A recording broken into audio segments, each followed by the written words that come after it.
Oh, hey guys. Yeah, I'm gonna wrap it up now. I didn't realize how long I was talking.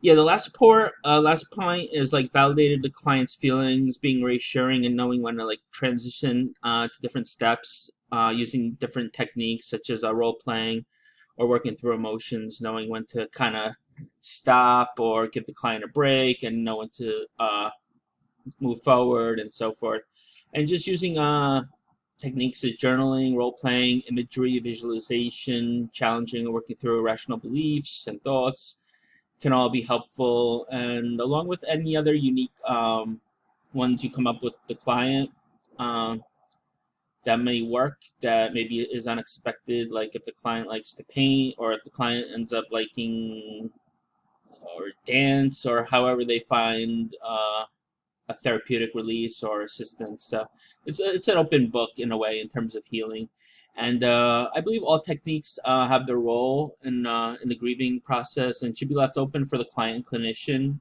and whatever they feel could help with the grieving process, as there is no exact or right way through it, at least to some extent, with what can be like a complicated journey and with healing and just being more whole, especially if experience a traumatizing event or the grief of somebody who passed or a job loss, etc., etc.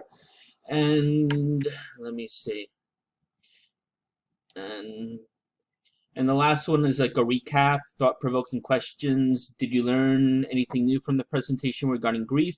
If so, what did you learn? And was there something that caught your attention you didn't think about before regarding grief or made you more aware? If so, what was it? And finally, how would you incorporate some of the learnings in the presentation to your practice as a social worker to help you better assist clients and just in general, just having more insight, awareness, and of how you can help. And yeah, thanks for watching. Hope everyone learned something new from the presentation and the credits or the references. Okay, thanks for watching, and I know it went a little over, so if you stayed up, if you watched all the way, thank you, and yeah, have a good one. Peace.